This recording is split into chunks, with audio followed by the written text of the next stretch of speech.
भस्म राजा ने सरेआम प्राचीन जानवरों की बेइज्जती कर दी थी, जिसे सुनकर नबचीर बंदर कबीले के लीडर का खून खौल उठा। उसकी आंखें गुस्से से बिल्कुल लाल हो चुकी थी और उसने दांत पीसते हुए अपनी मुट्ठी भींच ली, जिससे एक बहुत बड़ा सा डंडा अचानक से उसके हाथ में आ गया। जैसे उसने उस डंडे को हवा में घुमाया तो आसमान का वो हिस्सा कांच की तरह टूट कर बिखर गया। फिर उसने एक खूंखार नजर से भस्म राजा को घूरते हुए कहा, तेरी इतनी हिम्मत हो गई नीच शैतान, लगता तेरी मौत तुझे खुद यहाँ खींच कर ले आई है। ये सुनते वक्त भस्म राजा के चेहरे पर जरा भी शिकन नहीं आई और उसने बिना किसी खौफ के एक बेरहम आवाज में अपने साथी को हुक्म दिया, साथी इन सबको इसी वक्त खत्म कर दो। ध्यान रहे कि ये कीड़े किसी भी हाल में हमारे करीब ना आने पाए। अपने लीडर का यह हुक्म सुनकर भस्म दैत्य दल के उस शैतान ने तुरंत अपनी खौफनाक हंसी हंसते हुए जवाब दिया, ये कीड़े भले ही बहुत परेशान करने वाले हैं, लेकिन इनका मांस और खून बहुत ही लजीज होता है। अगर मैं इन्हें जिंदा निकल गया तो मेरी शक्तियां और भी ज्यादा बढ़ जाएंगी। ऐसा कहते ही उसने व्याल सम्राट और बाकी प्राचीन जानवरों को एक खूंखार मुस्कुराहट के साथ देखा, जिसके बाद उसने धीरे से अपना हाथ हवा में लहराया। उसके ऐसा करते ही दरारों से अचानक समंदर की लहरों की तरह खौफनाक शैतानी शक्तियां बाहर निकलने लगी। कुछ ही पलों में उसके ठीक पीछे अनगिनत खूंखार दानवों के चेहरे दिखाई देने लगे, जिनसे एक भयानक ताकत का एहसास हो रहा था। ये असल में भस्म राजा की ही ताकत थी। तभी बेताल बादशाह ने व्याल सम्राट की तरफ देखकर खौफनाक हंसी के साथ उसका मजाक उड़ाते हुए कहा, मैंने पिछले कुछ सालों में ऐसे कई रेंगने वाले कीड़े पकड़े, उनका मांस सच में बहुत ताजा और मजेदार था, लेकिन फिर भी वो तुम्हारे इस शाही और प्राचीन मांस के सामने कुछ भी नहीं होगा। ये सुनते ही व्याल सम्राट का गुस्सा सातवें आसमान पर पहुंच गया और उसने अपनी गरजती हुई आवाज में कहा, मैं आज तेरे 1000 टुकड़े करके उन सभी लोगों की कब्रों पर चढ़ाऊंगा जिन्हें तूने बेदर्दी से मारा है। वहीं उसकी धमकी सुनकर बेताल बादशाह जोर जोर से हंसने लगा और अगले पल उसका चेहरा अपने असली दरिंदे वाले रूप में आ गया। ऐसा होते ही उसने चिल्लाते हुए अपनी फौज से कहा, मार डालो इन सबको। और उसका हुक्म मिलते ही उसके पीछे खड़े सभी खूंखार शैतानों के शरीर से एक साथ भयानक शैतानी शक्तियां निकलने लगी। वो खौफनाक ताकत हवा में फैल गई और सीधे व्याल सम्राट और बाकी सभी प्राचीन जानवरों की तरफ बढ़ने लगी। प्राचीन जानवरों पर हमला करने वाले वो सभी शैतान असल में आकाश शैतान बादशाह ही थे। ये देखकर नबचीर बंदर कबीले के लीडर ने जोर से दहाड़ते हुए कहा, मार डालो इन मनहूस शैतानों को, और ध्यान रहे कि इन कमबख्तों को आसान मौत हरगिज नहीं देना, बल्कि इन्हें तो घास की तरह काट कर जड़ से उखाड़ डालो। इतना कहकर वो सबसे आगे कूद पड़ा। उसने अपने हाथ में मौजूद वो बेहद बड़ा डंडा जोर से हवा में घुमाया, जिससे आसमान फिर से फटने लगा। उसने पूरे जोर के साथ अपने डंडे का वार सीधे एक आकाश शैतान बादशाह पर कर दिया। इसे देखते हुए बाकी के प्राचीन जानवरों ने भी बिना अपनी शक्तियां बचाए सीधा हमला बोल दिया। उनके शरीरों से विशाल चेतना शक्तियों की बाढ़ निकली, जो सीधे जाकर खूंखार शैतानों से टकरा गई। जैसी दोनों तरफ की शक्तियां आपस में टकराईं तो जमीन जोरों से कांपने लगी और ऐसा लगा मानो आसमान ही नीचे गिरने वाला था। प्राचीन जानवरों की शक्तियां और खौफनाक शैतानी शक्तियों की टक्कर इतनी खतरनाक थी कि उसने पूरी कायनात को हिलाकर रख दिया था। इस बीच व्याल सम्राट ने अपनी जगह से हिलने की भी कोशिश नहीं की, लेकिन उसकी सुनहरी आंखें लगातार बेताल बादशाह को ही घूर रही थीं। वो उस शैतान बादशाह के शरीर से निकलने वाले खतरे को साफ साफ महसूस कर सकता था। तभी बेताल बादशाह ने व्याल सम्राट की तरफ देखकर मजाक उड़ाते हुए सवाल किया, क्या हुआ रेंगने वाले कीड़े, क्या तू ऐसे ही खड़े खड़े हमें घूरता रहेगा और हम पर हमला नहीं करेगा? व्याल सम्राट की आंखों में इस वक्त कोई भाव नहीं था। आज तक पूरे लेवीरिया में किसी भी इंसान की इतनी हिम्मत नहीं हुई थी कि वो उसे इस तरह से बेइज्जत कर सके। सामने खड़े दुश्मन के बेहद खतरनाक होने के बावजूद व्याल सम्राट की सुनहरी आंखों में एक खौफनाक चमक उठने लगी। उसे अपने आप को ऐसे घूरते देख बेताल बादशाह ने खौफनाक हंसी के साथ आगे कहा, अगर तूने खुद से हमला नहीं किया तब तो आज तू पक्का मारा जाएगा। ये कहते ही उसकी आंखों के अंदर घूमते हुए वो काले भंवर अचानक से सिकुड़ने लगे और देखते ही देखते वो काले भंवर एक पतली सी काली लकीर में बदल गए। अगले ही पल वो काली लकीर उसकी आंखों से किसी बिजली की रफ्तार से सीधे बाहर निकली। उस पतली सी लकीर में तबाही मचाने वाली ऐसी खौफनाक शक्तियां मौजूद थी कि वो जहां से भी गुजर रही थी वहां मौजूद सभी जीवों की चेतना शक्तियां पल भर में खत्म होती जा रही थी। ये नजारा सच में रोंगटे खड़े कर देने वाला था। वो लकीर देखने में भले ही छोटी लग रही थी, लेकिन जब वो व्याल सम्राट के एकदम सामने पहुंची तो उसका चेहरा भी अचानक से गंभीर हो गया। बिना एक पल की देरी किए उसने अपने गले से एक जोरदार दहाड़ मारते हुए कहा, प्राचीन व्याल का पंजा। दहाड़ते ही व्याल सम्राट ने अपनी हथेलियों को आगे किया, जो तुरंत व्याल के बड़े बड़े पंजों में बदल गईं। इन पंजों पर मौजूद सुनहरी परतें किसी हीरे की तरह चमक रही थी। जब इन पंजों ने खाली हवा को दबोचने की कोशिश की तो आसमान के कई टुकड़े होकर सीधे उसके पंजों के नीचे घूमने लगे, लेकिन इन टुकड़ों से उसके पंजों को जरा भी खरोच नहीं आई। बल्कि वो पंजे तो और भी खतरनाक लग रहे थे। वो पकड़ इतनी ज्यादा ताकतवर थी कि वो किसी शक्ति रूप शैतान के मजबूत शरीर को भी आसानी से चीर सकती थी। वो खूंखार व्याल के पंजे तेजी से आगे बढ़े और सीधे उस काली लकीर से जाकर टकरा गए। लेकिन वहां किसी धमाके की आवाज नहीं आई, बल्कि बिना किसी आवाज के वो आसमान तुरंत टूटकर एक बहुत बड़े काले गड्ढे में बदल गया। इसी के साथ व्याल के वो पंजे अचानक से गायब हो गए और व्याल सम्राट का शरीर एक जोरदार झटके के साथ पीछे की ओर खिसक गया। उसके चेहरे पर कोई शिकन नहीं थी, लेकिन उसके हाथ से सुनहरे रंग का खून टपकने लगा था। ये देखकर बेताल बादशाह के चेहरे पर एक शैतानी मुस्कुराहट आ गई। फिर पलक झपकते ही वो कई परछाइयों में बट गया और सीधे व्याल सम्राट की तरफ दौड़ पड़ा। इस वक्त उसकी आंखों में वो खौफनाक काले भंवर और भी तेजी से घूमने लगे थे। उस शैतान को अपनी तरफ आते देख व्याल सम्राट ने एक और खौफनाक दहाड़ मारी और अचानक से उसका पूरा शरीर किसी गुब्बारे की तरह फूलने लगा। देखते ही देखते उसके शरीर पर ढेर सारी परतें उभर कर आईं और वो एक विशाल काय व्याल में बदल गया। फिर उसने अपनी बेनतहा शक्तियों का इस्तेमाल करते हुए बेताल बादशाह पर सीधा हमला कर दिया। कुछ ही पलों में दोनों के बीच वीरान आयाम के बाहर एक खौफनाक जंग शुरू हो गई।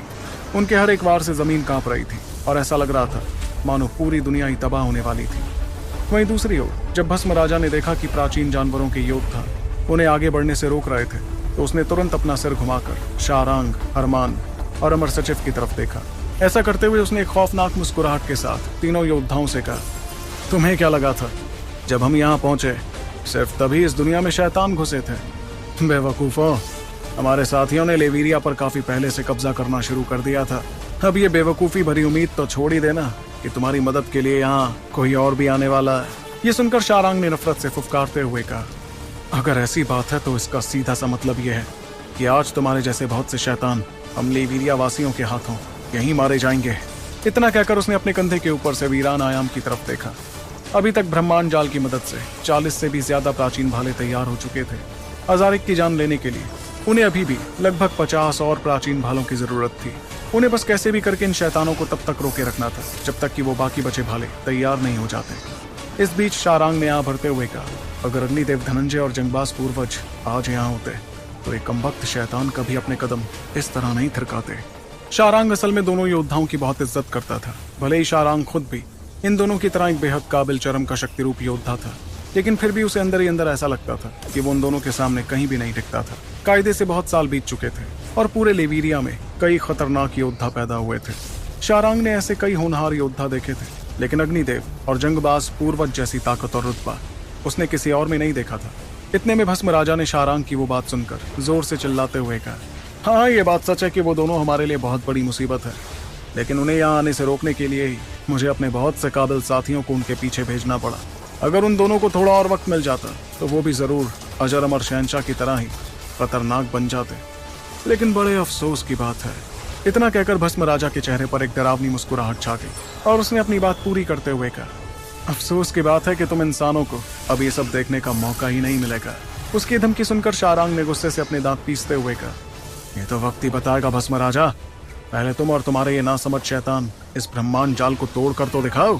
इस पर भस्म राजा ने घूरते हुए शाहरांग को देखा। उसकी आंखों की चमक अब और भी खौफनाक हो गई थी और उसकी हंसी से किसी की भी रूह कांप जाती। इस हंसी के साथ ही उसने मजाक उड़ाते हुए कहा, शाहरांग, मैं मानता हूं कि मैं शायद इस ब्रह्मांड जाल का कुछ नहीं उखाड़ सकता, लेकिन मेरी जगह कोई और जरूर ऐसा कर सकता है। ये सुनते ही शाहरांग की आंखें हैरानी से सिकुड़ गईं। उसने तुरंत हरमान और अमर सचिव की तरफ देखा। फिर तीनों ने बिना किसी देरी के अपनी अपनी ढाल तैयार की और अपने शरीर के चारों तरफ चेतना शक्तियां फैलाते हुए सीधे जंग के लिए तैयार हो गए। ऐसा करते ही शाहरांग ने गुस्से से फटते हुए चिल्लाकर कहा, मैं भी देखना चाहता हूं कि ऐसा कौन सा शैतान पैदा हुआ है जो इस ब्रह्मांड जाल को तोड़ने की ताकत रखता है। उसकी बात सुनकर भस्म राजा की हंसी और भी भयानक हो गई। उसने शाहरांग की आंखों में आंखें डालते हुए अपनी भारी आवाज में कहा, अगर तू सच में उस योद्धा के बारे में जानना चाहता है तो सुन, वो शैतान कोई और नहीं बल्कि तू खुद है, शाहरांग, यानी लेवीरिया दल का अव्वल अधिकारी। और जैसी उसके मुंह से ये बात निकली तो वहां मौजूद हर कोई पूरी तरह से दंग रह गया। किसी को भी उसकी इस बात का मतलब समझ ही नहीं आ रहा था। देखा जाए तो लेवीरिया दल एक बेहद ताकतवर गठबंधन था जिसे अंधेरे के शैतानों से लड़ने के लिए ही बनाया गया था। शांति के सालों में इस लेवीरिया दल का कोई लीडर नहीं था, लेकिन अब जब जंग सिर पर खड़ी थी तो शाहरांग इसके नए लीडर के रूप में सबसे काबिल दावेदार लग रहा था। अपने ऊंचे रुतबे की वजह से उसके पास ब्रह्मांड जाल का कुछ हिस्सा काबू करने की ताकत मौजूद थी। इसी वजह से हर कोई हैरानी में डूबा हुआ सोच रहा था कि आखिर भस्म राजा के ऐसा कहने के पीछे क्या राज हो सकता था। वहीं इस वक्त ध्रुवांश का दिमाग भी भस्म राजा की बातें सुनकर चकरा गया था। उसके चेहरे पर गहरी उलझन साफ दिख रही थी। भले ही उसे इन बातों का असली मतलब नहीं पता था, लेकिन वो इतना जरूर समझ गया था कि भस्म राजा ने बिना किसी ठोस वजह के ऐसा नहीं कहा होगा। सभी की घबराई हुई और शक से भरी नजरों के बीच शारांग के चेहरे पर गुस्सा झलकने लगा और उसने इसी गुस्से के साथ सीधे भस्म राजा को घूरते हुए सवाल किया, आखिर तुम्हारे कहने का मतलब क्या है? मैं क्यों तुम शैतानों की मदद करूंगा बेवकूफ?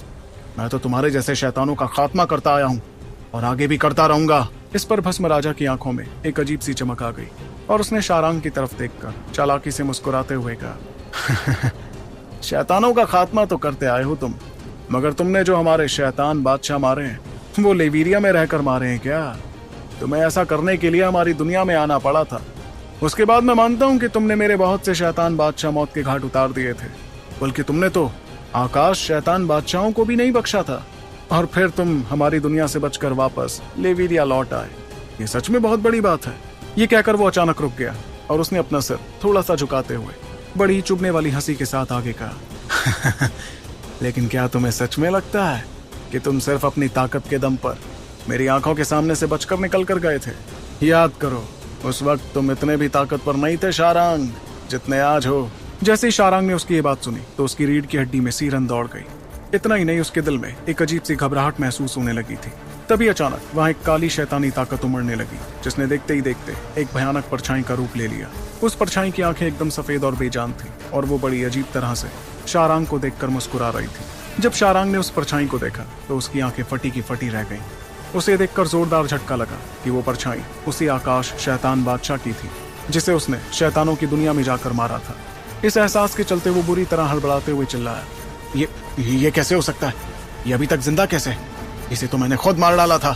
इस वक्त उसके दिल में भूचाल सा आ गया था। उसे इस तरह परेशान देखकर भस्म राजा ने उसका मजाक उड़ाते हुए कहा, ये हमारे 32 शैतानी दलों में से एक काल हृदय दल का लीडर है। आज भी तुम इसके सामने शायद ही टिक पाओगे। तो तुम्हें क्या लगा कि तुम उस वक्त इसे मारने के काबिल थे? काल हृदय दल का नाम सुनते ही शारांग के चेहरे का रंग पूरी तरह से उड़ गया। इस हैरानी के साथ ही उसने सोचते हुए खुद से कहा, काल हृदय दल का मतलब तो नहीं, ये बिल्कुल नहीं होना चाहिए। उसके चेहरे पर घबराहट साफ दिख रही थी। उसने इसी घबराहट में पास ही खड़े हरमान और अमर सचिव को देखा, जिसके बाद उसने जोर से चिल्लाते हुए कहा, मुझे तुरंत सील कर दीजिए वरना बहुत बड़ी गड़बड़ हो जाएगी। ये सब इतनी जल्दी हुआ जिसकी किसी को उम्मीद भी नहीं थी, लेकिन हरमान और अमर सचिव भी कोई मामूली योद्धा नहीं थे। पलक झपकते ही दोनों ने बिना कोई सवाल किए शारांग की बात मान ली। हरमान ने तुरंत अपना हाथ घुमाया और एक तेज हरी रोशनी हवा को चीरते हुए तेज रफ्तार से शारांग की तरफ बढ़ी। उसी वक्त अमर सचिव के शरीर से एक काले रंग की रोशनी का सैलाब निकला और उसने तुरंत शारांग को चारों तरफ से घेर लिया। आखिर शैतानों की कौन सी चाल का शिकार हो गया है शारांग, और क्या उसका बेकाबू होना लेवीरिया वालों के लिए कोई बड़ी मुश्किल खड़ी कर देगा? और आखिर कैसे ध्रुवांश और बाकी लोग मिलकर इस जंग को संभालेंगे? जानने के लिए सुनते रहिए सुपर योद्धा, सिर्फ आपके अपने पॉकेट FM पर।